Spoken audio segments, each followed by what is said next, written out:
ಸಾಹಿತ್ಯ ಪರಿಷತ್ತಿನ ಪರವಾಗಿ ತಮ್ಮೆಲ್ಲರ ಪರವಾಗಿ ತುಂಬು ಹೃದಯದಿಂದ ಸ್ವಾಗತಿಸ್ತಾ ಇದ್ದೇನೆ. ಅದೇ ರೀತಿಯಾಗಿ ನಮ್ಮ ಸಾಹಿತ್ಯ ಪರಿಷತ್ತಿನ ಎಲ್ಲ ಪದಾಧಿಕಾರಿಗಳನ್ನ, ಹಿರಿಯರನ್ನ, ಹಾಗೇನೆ ಸಾಹಿತ್ಯ ಆಸಕ್ತರನ್ನ, ಆಜೀವ ಸದಸ್ಯರನ್ನ, ಹಿರಿಯ ಆಜೀವ ಸದಸ್ಯರನ್ನ, ಮಾತೆಯರನ್ನ ಮತ್ತೊಮ್ಮೆ ಮಗದೊಮ್ಮೆ ಸಾಹಿತ್ಯ ಪರಿಷತ್ತಿನ ಪರವಾಗಿ ಅಧ್ಯಕ್ಷರ ಪರವಾಗಿ ತುಂಬು ಹೃದಯದಿಂದ ಸ್ವಾಗತಿಸ್ತಾ ನನ್ನ ಸ್ವಾಗತ ಪರ ಮಾತುಗಳಿಗೆ ಪೂರ್ಣ ವಿರಾಮ ಇರುತ್ತೇನೆ. ಎಲ್ಲರಿಗೂ ವಂದನೆಗಳು.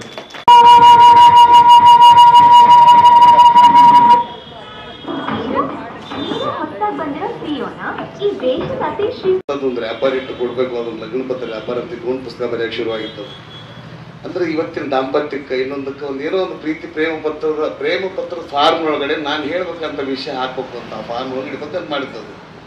ಹಂಗಂತ ಹೇಳಿದ್ದು ಬರೀ ಸುಮ್ಮನೆ ಬರೀತಕ್ಕಂಥದ್ದಲ್ಲ. ಅವಳ ನನ್ನ ಪ್ರೇಮ ಪತ್ರದ ಆರಂಭ ಒಂದು 2-3 ವರ್ಷದ ಒಂದು 10-20 ಪತ್ರ ನನ್ನ ಹತ್ರ ಇದ್ವು. ಆ ಪತ್ರ ಓದ್ತಾ ಮತ್ತೆ ಅದಕ್ಕೆ ಬೇಕಾಗುವಂಥ ಬೇರೆ ಬೇರೆ ತುಡಿತಗಳನ್ನು ತುಂಬುತ್ತಾ ಒಂದು ಕವಿತೆ ಸಾಲುಗಳು ಇಟ್ಕೊಂಡು ಅದು ಕವಿತೆ ಗದ್ಯ ಪದ್ಯ ಆಗುವಂಗೆ ಇಟ್ಕೊಂಡು ಒಂದು ಚಂದ ಪುಸ್ತಕ ಬರೀಬೇಕು. ಅದು ಮೊಬೈಲ್ ಗಾತ್ರದಿಲ್ಲ, ಪುಸ್ತಕ ಕೊಡಬೇಕು. ಅದನ್ನ ಮಕ್ಕಳು ಯುವಕರು ಕೈ ಹಿಡ್ಕೊಂಡು ಓದ್ಬೇಕಂದ್ರೆ ದಾಂಪತ್ಯದಾಗ ಒಂದು ಚಂದ ಏನೋ ಹೇಳ್ಬೇಕು. ಮಕ್ಕಳ ಶಿಕ್ಷಣದ ಬಗ್ಗೆ, ಓದಿನ ಬಗ್ಗೆ, ಶಾಲೆಯಲ್ಲಿ ಏನಾದರೂ ಬರ್ತದೆ ಅಂತ ನಾನು ಭಾವಿಸ್ತೇನೆ.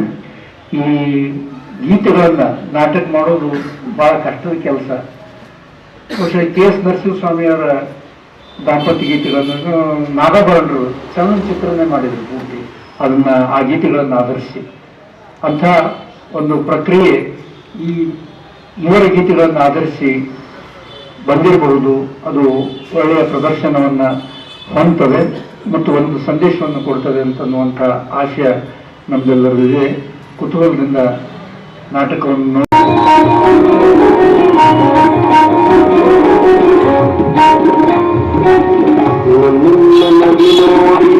ಕನ್ನಡಿಯ ನನಗೆ ನೋಡಿ ಕನ್ನಡಿಯ ನೋಡಿ ಚಂದ ಚಂದ ನಗತಾದ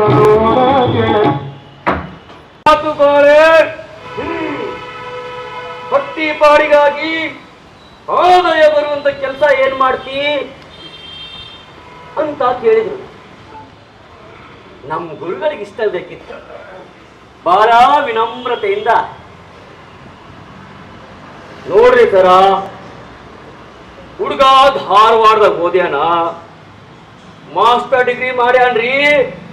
ಮಾಸ್ಟರ್ ಡಿಗ್ರಿ ಮಾಡಿ ಮನ್ಯಾಗ ಸುಮ್ಮನೆ ಕುಂತಿಲ್ಲ, ಸಾಲಿ ಮಾಸ್ತರ್ ಆಗ್ಯಾನ, ಸರ್ಕಾರಿ ನೌಕರಿ ಮಾಡಕತ್ತಾನ. ಇಷ್ಟು ಹೇಳಿದಾಗ ಅವ್ರ ಅಪ್ಪನ ಮುಖನಾಗ ಬಂದಾಯ್ತು. ಅಡ್ಡಿಲ್ಲ ಬಹಳ ಚಲೋ ಆಯ್ತು, ಬಹಳ ಚಲೋ ಅಳಿಯಂದ್ರ ಸಿಕ್ಕಿರಿ. ಆದ್ರ ಇಬ್ಬರು ಸಾಲ ಉಳಿ ಕೂಡ್ತದಿಲ್ಲ. ಒಬ್ಬರಿಗಿಂತ ಇನ್ನೊಬ್ರು ಹೆಚ್ಚಿಗೆ. ಈ ನಮ್ ಶಾಲಾ ಚಿಗವ ನಿಮ್ಗೂ ಮದುವೆ ಆಗಿ ಇಷ್ಟು ವರ್ಷ ಆಯ್ತು, ಹೆಂಡತಿಗೆ ರೊಟ್ಟಿ ಗಿಟ್ಟಿ ಮಾಡಕ್ ಬರುತ್ತಿಲ್ಲೋ, ಮನೆ ರೊಟ್ಟಿ ಸಪ್ಪಳ ಕೇಳಂಗಿಲ್ಲ ಅಂತ ಬರೇ ತಮಾಷೆ ಮಾಡೋರು.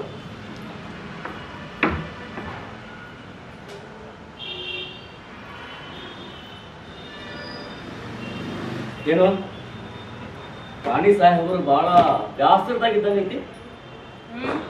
ಬ್ಯಾಸರಗಲ್ದ ಮತ್ತಿನ್ನೇನು. ಬೆಳಿಗ್ಗೆ ನೀವು ಶಾಲೆಗೆ ಹೋಗ್ಬೇಕಾದ್ರ ಆ ಬಾಜು ಮನೆ ಶಾರಾವತಿ ಏನಂತ ಕೇಳಿಸ್ಕೊಂಡ್ರಿ? ಏನಂದ್ರು? ಈ ಬಹಳ ಚಂದದಿಂದ ಅಂದ್ರಲ್ಲ. ಅಲ್ಲ, ನಿನ್ನ ನಾ ಮದುವೆ ಮಾಡ್ಕೊಳಕ ನಾ ಪುಣ್ಯ ಮಾಡಿರ್ಬೇಕಂತ ಅಂದ್ರಲ್ಲ. ಅಲ್ರಿ, ಅವ್ರಂದ್ರ ಮತ್ತೆ ಹೆಂಗಿತ್ತು ಗೊತ್ತಾನ?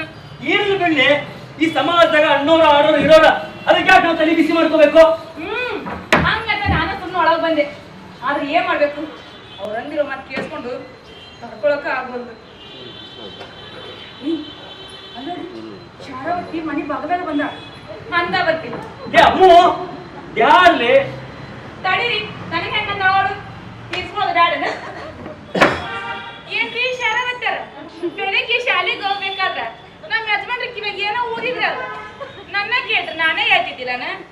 ನೋಡ್ರಿ, ನನಗ ರೊಟ್ಟಿ ಅಷ್ಟ ಅಲ್ಲ, ರೊಟ್ಟಿ ಮುಟಕಿ, ಕರ್ಚಿಕಾಯಿ, ಎಣ್ಣೆ ಹೋಳ್ಗಿ, ಶೇಂಗಾ ಹೋಳ್ಗಿ, ತರದ ಉಂಡಿ, ಕೋಡ್ಬಳೆ, ಚಕ್ಕಿ ಎಲ್ಲಾನು ಮಾಡ್ತೀನಿ. ಬೇಕಿದ್ರೆ ನೀವು ಬಂದು ಉಂಡೋಗ್ರಿ. ಯಾರು ಬೇಡ ಅಂದ್ರು ಅದನ್ನ ಬಿಟ್ಟು ಎಲ್ಲ ಮುಗಿತಾ? ಈಗ ಸಮಾಧಾನ ಆತಾ? ಏನ್ ಸಮಾಧಾನನು ಏನು? ಬೆಳಿಗ್ಗೆ ಅವ್ರ ಅಂದಾಗಿಂದ ಮನೆಗೆ ಏನಾದ್ರೂ ಕೆಲಸ ಮಾಡಕ್ ಹೋದ್ರೆ ಎಲ್ಲರೂ ತಪ್ಪಾಕತ್ತಿರೋ ಅಂತ ಭಯ ಆಗ್ತೈತಿ. ಲೇ ಅಮ್ಮು, ಮಾತಿಗಳೆಲ್ಲ ಜಗಳಕ್ಕೆ ಮೂಲ ಆಗ್ತಾವಲ್ಲಿ. ಸಮಾಧಾನಕ್ಕಾಗೋದಿಲ್ಲ. ಸ್ವಾತಿ ಹೇಳ್ತಿದ್ರ ಯಾಕಕ್ಕೂ ಬಿಡುದಿಲ್ಲ. ಸ್ವಾತಿ ಹೋದ್ಮ್ಯಾಲ ಯಾ ತರ ಮಳೆಗಾಲ ಹೇಳ್ರಿ ನೋಡೋಣ, ಹೇಳ್ರಿ. ಲೇ ಅಮ್ಮು, ಅಪರೂಪ ಆಗ್ಯಾರ ನೋಡ. ಮಕ್ಕಳ ಆಸಕ್ತಿಗೆ ಅನುಗುಣವಾಗಿ ಪೋಷಿಸುವಂತ ಪಾಲಕರು ಅಷ್ಟೇ ಯಾಕ ಶಿಕ್ಷಕರು ಕಮ್ಮಿ ಆಗ್ಯಾರ ನೋಡ. ಅಷ್ಟೇ ಯಾಕ್ರಿ? ಕೆಲವು ಸಾಲಿ ಜೇಲಾದ್ರ ಇನ್ ಕೆಲವು ಸಾಲಿ ಖಾಲಿ ಖಾಲಿ ಅನಿಸ್ತಾವ. ಮಕ್ಕಳ ಸ್ನೇಹ ಸಾಲಿ ಕಡಿಮೆ ಆಗ್ಯಾವ. ಅಮ್ಮು, ಮಕ್ಕಳು ಏನೂ ಬರೆಯದ ಬಿಳಿ ಪಾಟಿ ಬಿಳಿ ಹಾಳಿ ಮ್ಯಾಲ ತಮಗ್ ಬೇಕಾದೆಲ್ಲ ಬರ್ಕೋಬೇಕನ್ನೋ ತಪ್ಪು ಕಲ್ಪನಾ ಮಗು ನೋಡು. ಮಕ್ಕಳು ಬರೀ ಬಿಳಿ ಹಾಳೆ ಅಲ್ಲ, ತಾಯಿ ಗರ್ಭದೊಳಗಿದಾಗ ಇನ್ನೆಲ್ಲ ಡೆವಲಪ್ಮೆಂಟ್ ಆಗಿ ಸಿಮ್ ಕಾರ್ಡ್ ಅನ್ನೋದು ಅರಿಬೇಕು. ರೀ, ನೀವ್ ಹೇಳ್ತಿದ್ದಂಗ ನನ್ ಒಂದ್ ಕತೆ ಹೇಳಿ ನೆನಪಾತ್ ನೋಡ್ರಿ. ಏನದು? ಸಣ್ಣಕ್ಕಿದ್ದಾಗ ನಮ್ಮ ಅಮ್ಮ ಹೇಳ್ತಿದ್ಲು. ಹಾ, ಏನಂದ್ರ ಒಂದಿನ ಶ್ರೀಕೃಷ್ಣ ಪರಮಾತ್ಮ ಗರ್ಭಿಣಿಯಾದ ತನ್ನ ತಂಗಿ ಸುಭದ್ರ ದೇವಿ ಹತ್ರ ಬಂದು ಕುರುಕ್ಷೇತ್ರ ರಣರಂಗದಲ್ಲಿ ಚಕ್ರವ್ಯೂಹ ಭೇದಿಸುವ ತಂತ್ರಗಾರಿಕೆಯ ಕುರಿತು ಕತೆ ಹೇಳ್ತಿರ್ತಾರೆ. ಆಗ ಸುಭದ್ರ ದೇವಿಯು ಹ್ಞೂ ಎಂದು ಹ್ಞೂ ಬಿಡ್ತಾ ನಿದ್ದೆ ಜಾರ್ತಾಳಂತೆ. ಶ್ರೀಕೃಷ್ಣನಿಗೆ ತಂಗಿ ನಿದ್ರೆ ಜಾರಿರೋದು ಗೊತ್ತಾಗದೇ ಇಲ್ಲ. ಕತೆ ಮುಂದುವರಿಸ್ತಾನೇ ಇರ್ತಾನೆ. ಹ್ಞೂ ಬಿಡೋ ಶಬ್ದ ಯಾವಾಗ ಬದಲಾಗ್ತದೋ ಆಗ ತನ್ನ ತಂಗಿಗಳಿಗೆ ನೋಡಿದ ಶ್ರೀಕೃಷ್ಣ, ಓಹೋ, ನಾ ಹೇಳುತ್ತಿರುವ ಕತೆ ತಂಗಿ ಕೇಳಿಸ್ಕೊಳ್ತಾ ಇಲ್ಲ, ತಂಗಿ ಹೊಟ್ಟೆಲಿರೋ ಮಗು ಕೇಳಿಸ್ಕೊಳ್ತಾ ಇದೆ ಅಂತ ತಿಳಿದು ಕತೆನ ಅಲ್ಲಿಗೆ ನಿಲ್ಲಿಸ್ತಾನಂತ. ಇದರಿಂದಾಗಿ ಸುಭದ್ರ ದೇವಿಯ ಹೊಟ್ಟೆಲಿದ್ದ ಅಭಿಮನ್ಯು ಚಕ್ರವ್ಯೂಹ ಹೆಂಗ ಭೇದಿಸೋದು ಅಂತ ಕಲಿತಾನೆ. ಆದ್ರ ಹೊರ ಬರೋದು ಗೊತ್ತಾಗ್ಲಿ ತೊಂದರೆ ಸಿಕ್ಕಾಕೊಂಡ ಅಂತ ನಮ್ಮಮ್ಮ ಹೇಳ್ತಿದ್ರು. ನೋಡ್ರಿ, ಇಲ್ಲೇ ಗೊತ್ತಾಗ್ತದೆ. ಮಹಾಭಾರತ ಕಾಲದಲ್ಲೂ ಗರ್ಭ ಕಲಿಕೆ ಗೊತ್ತಿತ್ತು ಅಂತ ಅಲ್ವೇನ್ರಿ? ಲೇಖಲ ತಾಯಿ ಗರ್ಭದೊಳಗಿರುವಾಗ ಏನೆಲ್ಲ ಭಾವನೆಗಳು ಅಂಕುರಗಳು ಸಾಧ್ಯವಾಗುತ್ತೆ. ಹಾ ನೋಡು, ನಾಳೆ ನಮ್ಮ ಮಕ್ಕಳು ಬೆಳಿತಾರಲ್ಲ, ಹುಡ್ತಾರಲ್ಲ, ಅವ್ರನ್ನು ಅವ್ರ ಆಸಕ್ತಿ ಶಕ್ತಿಗಳು ನಾವು ಕಲಿಸ್ತಾ ಇರೋಣ. ಅವರ ಕನಸುಗಳಿಗೆ ಬಣ್ಣ ತುಂಬ್ತಾ ಇರೋಣ. ನಿನ್ನಂಗೆ ಬೆಳಿತಾ ಇರ್ತಾರ. ಅಲ್ಲ ರೀ, ನಿಮ್ಮಂಗ ಬೆಳಿತಾರ. ಅಲ್ಲ, ನಿನ್ನಂಗ ನೋಡೋದು.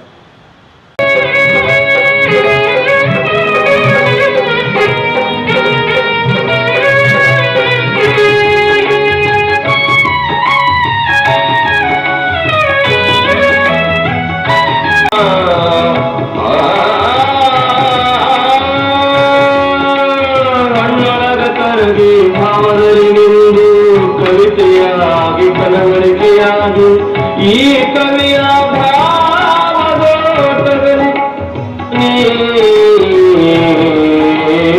ನೆಲಸಿ ಬಿಟ್ಟಿ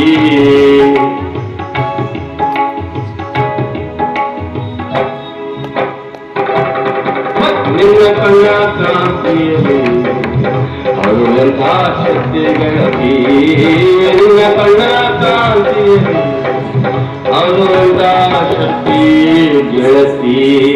ಎದ್ದು ನಡೆದರೆ ಹೇಗೆ ಸಹಿಸಲಿಕ್ಕಲ್ಲ? ಈಗೆದ್ದು ನಡೆದರೆ ಹೇಗೆ ಸಹಿಸಲಿಕ್ಕಲ್ಲ?